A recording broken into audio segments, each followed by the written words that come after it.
Thank you. Hello, everyone, again. I think we had to finish off just one line from the previous sugya, from the sugya of Masechet.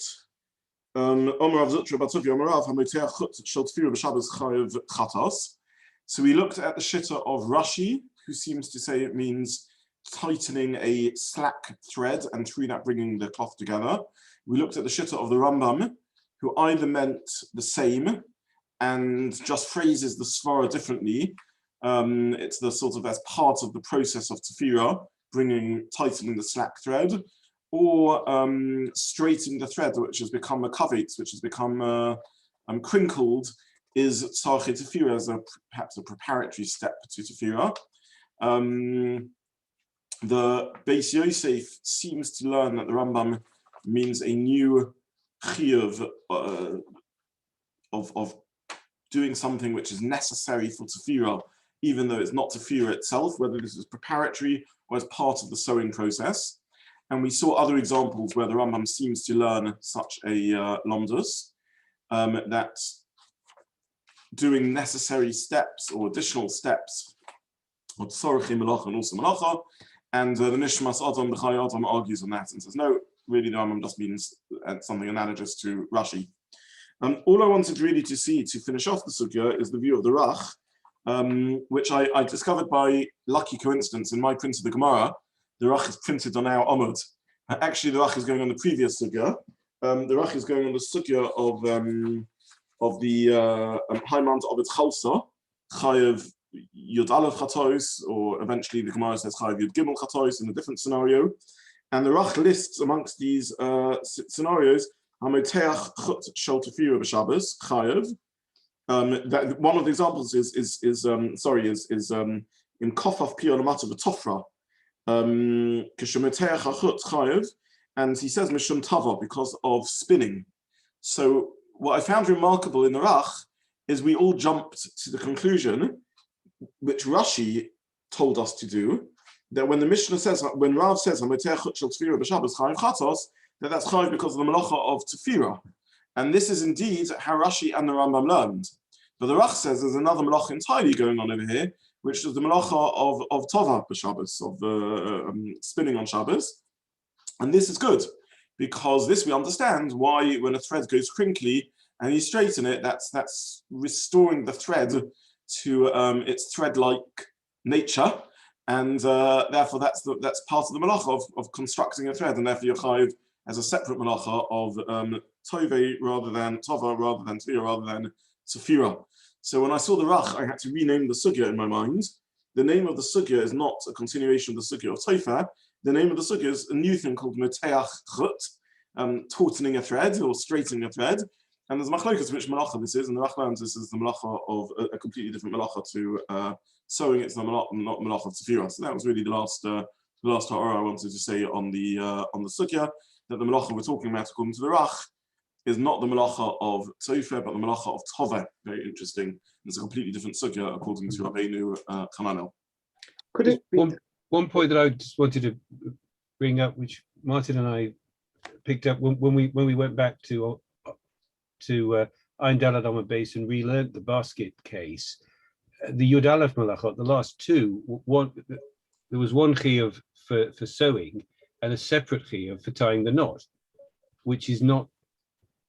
So the knot was not regarded as an integral part of the sewing for kaima. It was regarded in that count of 13, according to a buyer, as a separate malacha.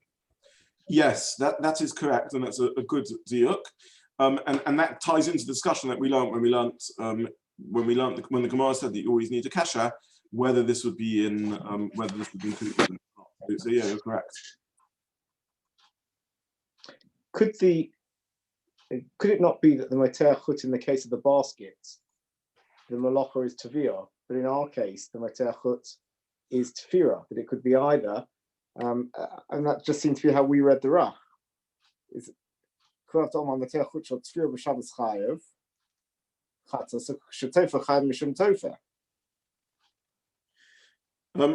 think that's the correct reading of the Rach, because the Rach says that Mote'ach shel Tefira b'Shabbos chayev chatos, and he brings that as karav. This is like Rav. When we say that chayev mishum tover, that's karav. That is like Rav, who says that you're chayev chatos. And separately, when you say you're chayev mishum tofer. So I think the Rach is saying these are two separate melachos that take place here. There's the teviyah, which is spinning, and there's the tofer, which is tefira. I don't think that's. I think that's the only way to read the Rach. I don't think an alternative is a viable reading. Okay. Can you see why I'm saying that? I have to look at it again, but I'll take it away. No, please don't. Please have a look at it again and tell me if you still disagree. Okay, so that finishes. Finishes. We've left many questions unanswered, but for now we'll move on from that part of the sugya. The next sugya I want to look at is on the border between Agada and Halacha. But let's carry on learning the Gemara. The Gemara now says another. A continuation of the members of Rav Zutra Bar Tovia Amarav. There's no real connection to our Masechet Shabbat, other than the Gemara often collects. Either this was for whatever reason one statement of Rav Zutra Bar Tovia Amarav, or the Gemara collects several statements that he makes. The Gemara often does this when there's a relatively rare Amora who says a statement. The Gemara will bring all the halachas that he says, even though they're disconnected. So, Rav Zutra Bar Tovia Amarav, Hameteach shel Tefira b'Shabbos chayev chatos, v'haloi me'davar echad min ha'Magush chayev misa. If you learn something from the Magush, you are chayev misa. So, who are these Magush? Well, the Gemara asks, Amgushta. Who are these? Rav Shmuel, Chadama Chorshi v'Chadama Gedoifi. One says they are magicians or sorcerers, and one says they are heretics. Gedoifi, they are Megadif, they are heretics. Sistayim de Rav de Omar Gedoifi. We can prove this is Rav. He said Gedoifi. So we can prove it's Rav. He says they are heretics. If you think they are magicians, so basically, the argument of the Gemara is as follows. Rav tells us that you're not allowed to learn anything from the Magush. But we know that the halacha is that you are allowed to learn from magicians. The Torah says, Lo silmad lasos. You're not allowed to learn in order to practice magic, but you are allowed to learn magic in order to pass shaylas around magic, or to understand it, or to protect yourself from magic. So it's mutter to learn magic as an academic discipline. You're just not allowed to act on it, or learn with intention to act, perhaps. So if these Magosh are magicians, then you are allowed to learn from them. Why would Rav have said that you're not allowed to learn from them? So it must be Rav held they are Gedoifi, they are heretics, and you're not allowed to learn from a heretic. So that's the structure of the Gemara. So I really want to do several things. First of all, just a little bit of history. What do we know about these Magush?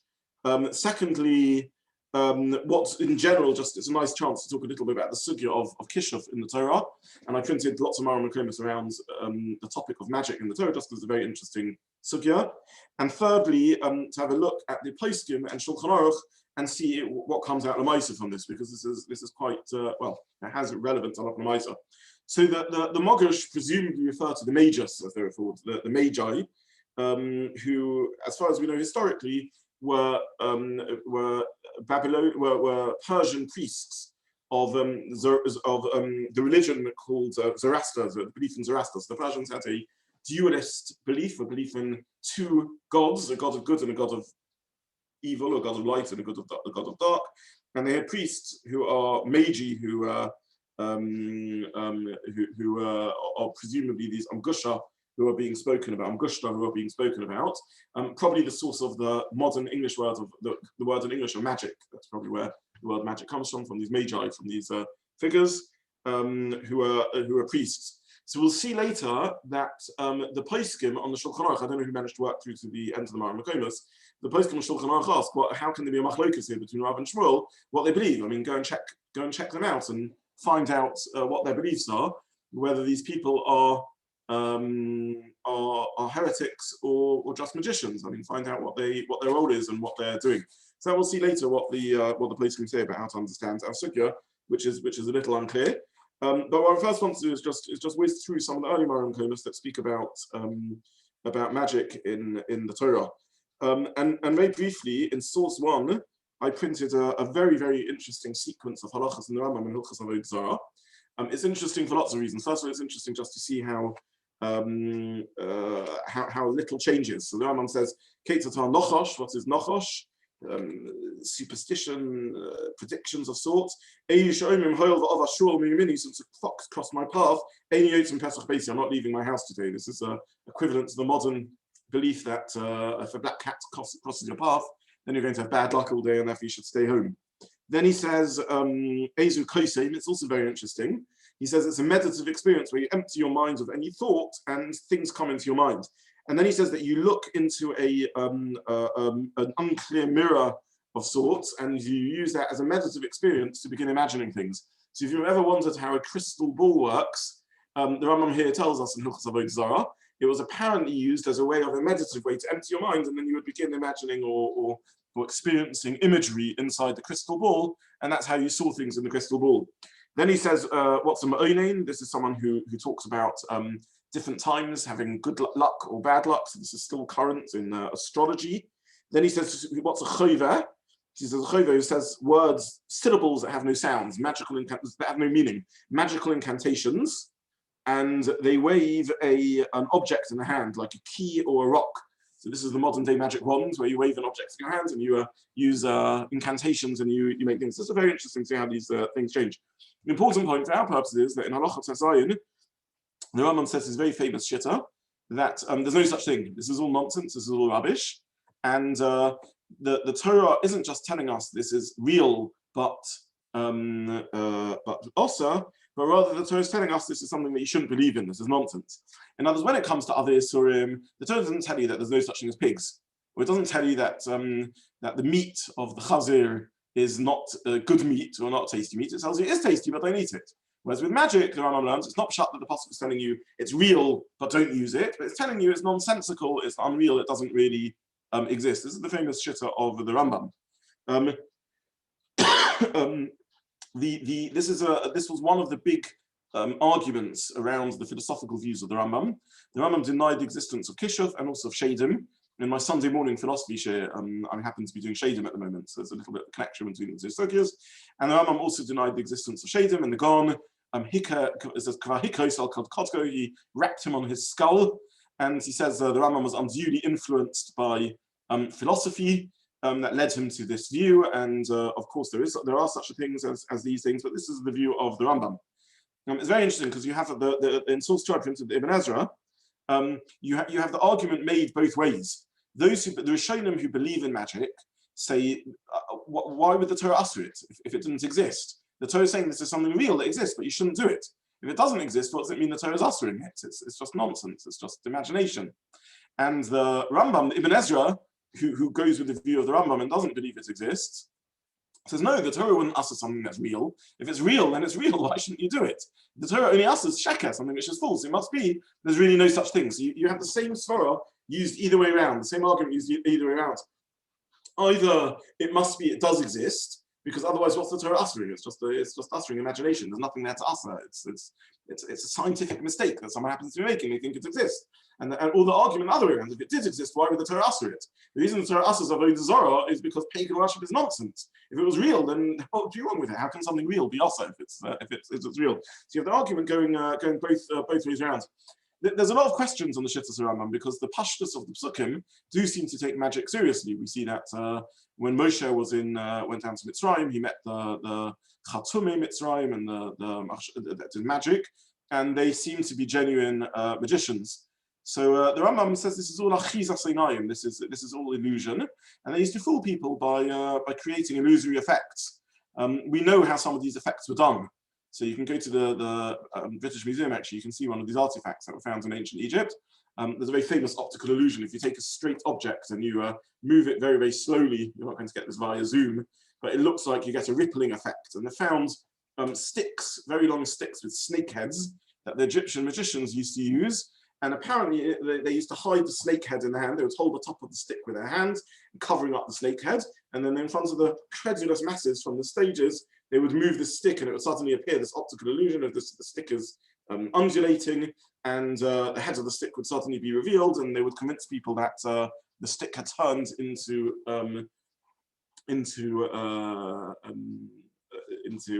a snake. So the Rambam's view is that these were credulous illusionists who convinced people of their nonsensical lies, as opposed to this being something real. There are other questions on the Rambam. We find, for example, Shaul going to the witch of Ein Dor to ask his advice before the final battle that Shaul HaMelech had with the Pelishtim, and she summoned the spirit of Shmuel, who appeared in front of Shaul. The pasuk says that she was very shocked when the spirit appeared, because Shmuel appeared, Chazal say, because Shmuel appeared the right way up. There's normally spirits that were summoned appeared upside down, and Shmuel told Shaul, "You're going to die in the battle tomorrow," and indeed that's what's happened. So this would appear that this was an authentic magical experience. Rabbi Avram, the Rambam himself doesn't give us an answer to this, but Rabbi Avram ben Arambam, Rabbi Avram, the son of the Rambam, who's considered a reliable reporter of his father's beliefs, says that this witch was a fake, and Shaul in desperation went to a fake. And for the first and only time in her career, she actually managed, in the merit of Shaul, to summon Shmuel Hanavi, and that's why she was shocked, because she knew she was a fake. So she got the shock of her life when Shmuel really appeared. As did the magicians in Egypt, because you can imagine how scary it must have been for them. They know that they fake the stick turning into a snake, and suddenly Moshe Rabbeinu is sent by HaKadosh Baruch Hu to do a nace in which the stick really does turn into the snake. So this is a terrifying experience for them. And we understand why HaKadosh Baruch Hu chose this nace, to say, you're fakers, you know you're fakers, but I'm really going to do it because I'm HaKadosh Baruch Hu, I can do anything I want. The problem, so that's the summary of a very famous sugya of whether magic does or doesn't exist. It's Machlokes Rishonim. The Rambam tells us it doesn't, and other Rishonim say that it does, and that there is such a force. The world is more complicated than we realize, and there is indeed such a force of nature. The deeper question is that both Sadodim, both options, are a little bit difficult to understand. Because if we follow the view of the Rambam, then why is there a specific issa of kishuf? It's just be logical and be reasonable and don't believe in nonsense. Why does the Torah treat with such abhorrence and horror these magical practitioners who are just fakers? The world is full of people that sell snake oil. The world is full of con men and con women, and these are just another bunch of con artists. Why is there chiyuv misa for this particular form of connery? According to the Rishonim that do believe in the existence of magic, is also a little bit difficult, which is then what defines magic? What would happen were we to, if we woke up tomorrow morning and read the newspapers and discovered someone had brought scientific evidence for magic? What would happen? Well, it would become a fourth area of science. We'd learn in school biology, physics, chemistry, and magic. We'd set up labs to investigate exactly how magic works and exactly how incantation should be done and what the cause and effect chain is. And scientists would begin isolating magical particles and subatomic particles, and it would become another field of science. In other words, if it turns out that magic exists, then it's just another koach in the world. It's just another aspect of nature. What does it mean that it's also? It's just another aspect of nature. In fact, there is some discussion amongst the poskim as modern day science began developing about how do we know what the parameters of magic? Maybe if this is a well-known statement that any modern technology looks to a more primitive society looks like magic. So, if I told someone 300 years ago that I can speak to someone at the other end of the world using a device to help my sounds be heard at the other end of the world, or I can press a button and I can turn my car on and off, or I can fly something in the air, they would have said this is magic. So at what point does technology, how do we know that? So maybe electricity is magic. If there is indeed such a force of nature, as per the Ramban and others who believe magic exists, what exactly defines it? And what makes it wrong? What makes it osa? Why would it be osa? What would it mean to say that there's an aspect of the reality of the world, the Metzius of the world, that's forbidden? Why should it be forbidden? We can ask this about Urisurim. Why is chazir forbidden? It's just a type of meat. But is there anything we can understand in what the issa of kishuf would be according to these Rishonim? It's just an aspect of nature. So the interesting thing is, first of all, the halacha, and then just trying to understand the machshava behind it. The halacha, the Rishonim define what defines magic. Agav, I should mention that there's somewhat of enough gemina as to whether magic really exists or not. Because according to the Rambam, that magic doesn't exist and all magic is illusion, it turns out that being an illusionist would be a problem if you're making claims of being real. So a modern day magician, a modern day conjurer, who all of us realize are just clever performers and illusionists, are they over the Issa or not? Now, if you understand that magic is real, there's such a thing as real magic, then they're not, they're just doing illusions. Whereas if you understand that magic is the illusion, the act of illusion and fooling people, then if there are people out there who they fool, maybe you have a problem over here. So the place can discuss this. And Enochnami, according to the Rambam, one shouldn't set out to fool people, but there's an assumption that when you're dealing with a reasonably adult and intelligent audience, they understand that this is an illusion. When we'll go to a magic show, we'll see a performer, the joy that we have isn't because we really think they've got secret powers, it's because we're impressed by the artistry and the skill of managing to fool us. But Enochnami, the place can say that if you have an audience that's gullible, or children, for example, who might fall for it, the magician, a full magician, should demonstrate one trick and use this as an educative opportunity to show the children, as the Rambam tells us, don't be fooled, don't be gullible. The Rambam says that part of the reason for this mitzvah is that we are meant to be a people of chokhmah and who behave reasonably and it's roy for us to be behave as chachomim. In fact, there may be a continuation in our sugya that we're learning, because our sugya puts two things together.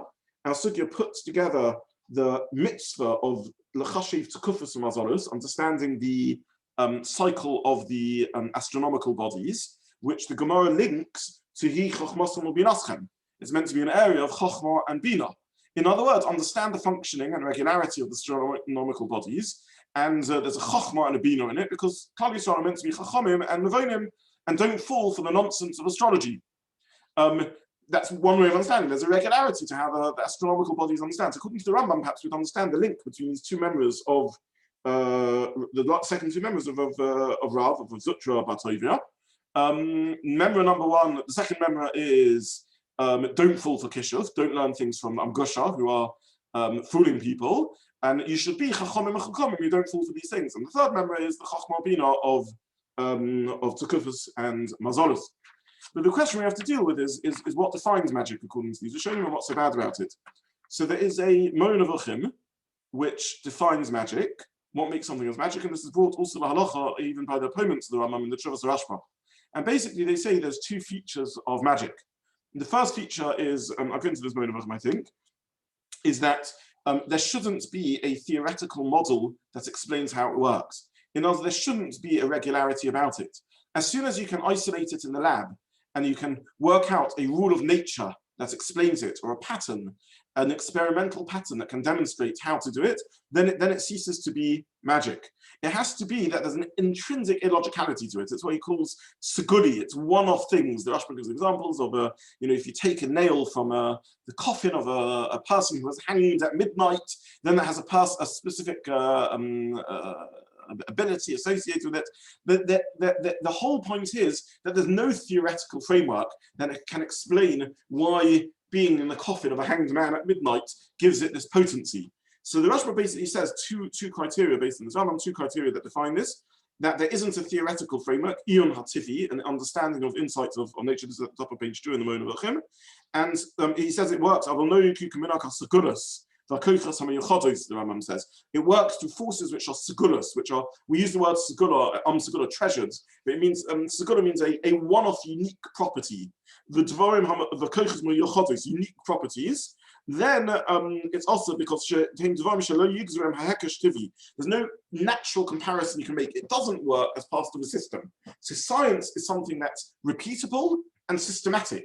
There's a system and a theoretical framework that explains it.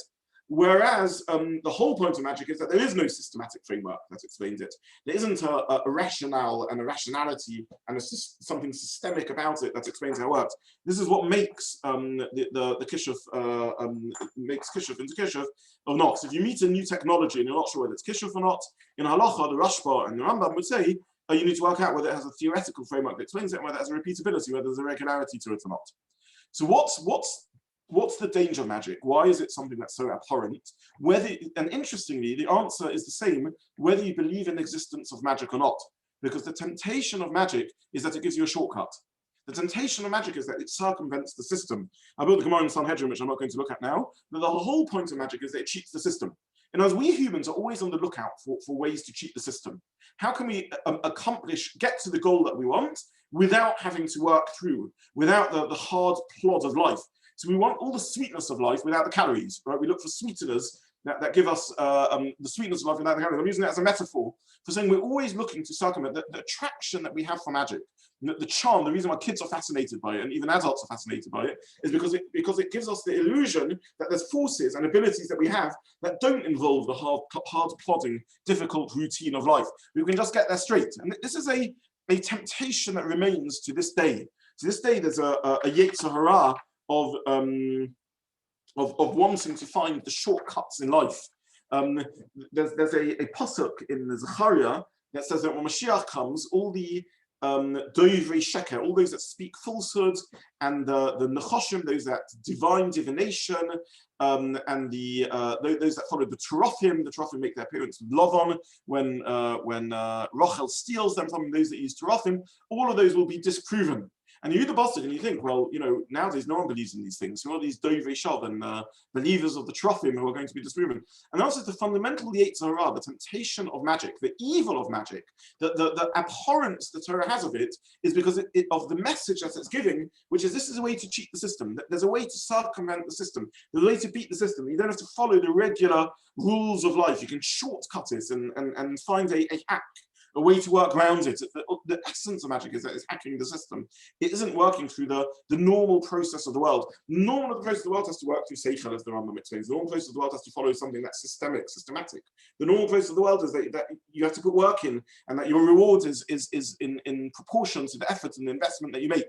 The temptation, the bait held out by the practitioner of magic is I can shortcut it, and this is the danger that lies behind it. And in the last source, in source 6, I brought a pasuk and a Rashi.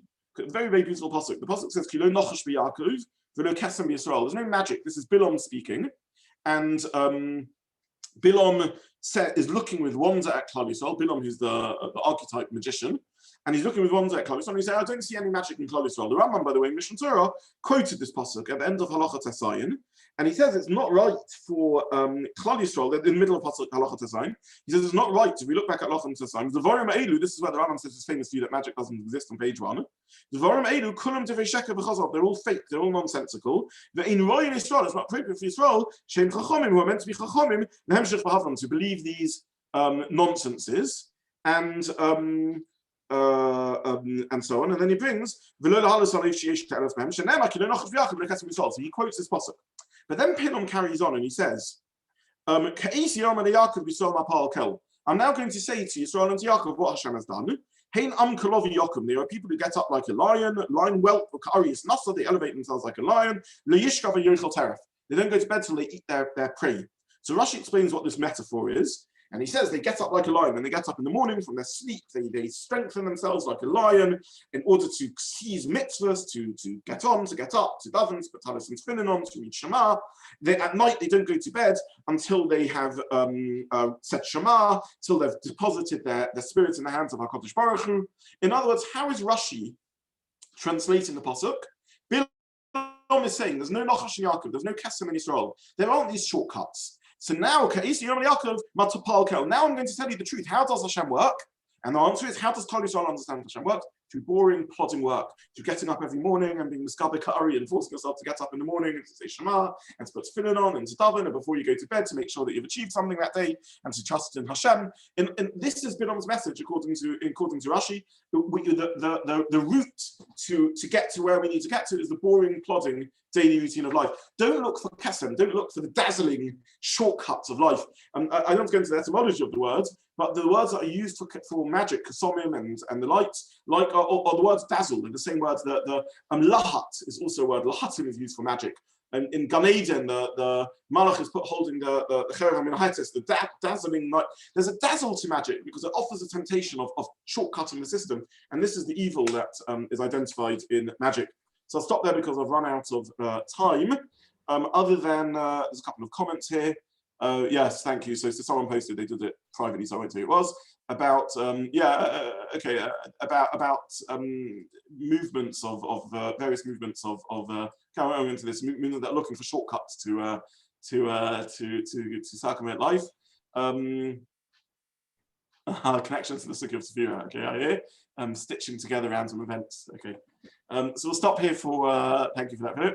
We'll stop here for today, and Hashem, tomorrow, next on Sunday, if you can look at the continuation of the sources, is the Beis Yosef in source 7, 8, 9, the Shulchan Aruch, the Shach, and the Bihar Gra.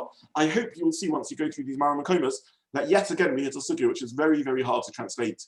I'm moving now. Today we spent a bit of time doing philosophy and machshava, but we'll go back to halacha. And just a simple halacha l'maisa, what the Sukkah is saying, is very, very difficult to understand. So have a look at the Beis Yosef, the Shach, the Gon, the Shulchan Aruch, and so on, the Bach, and then that will be Sunday's share. Hashem will look at those poskim, and if there's time on Sunday, we'll also start the next Sukkah of Yodei Rachshei Tekutas Mazoros, and we'll see the machlokas of Rishonim. We can already look at the sources that I gave out about whether it's indeed a mitzvah to learn astronomy or not. So that will be Emir Hashem Sunday's share on next Tuesday's share. So I'll stop there for today, but there was a little tour into Agada, and Emir Hashem on Sunday will carry on with the halachas. It's okay. Thank you, Rabbi. Thank you. Thank you very much. Thank you very much. Oh, yeah. Thank you. Thank you.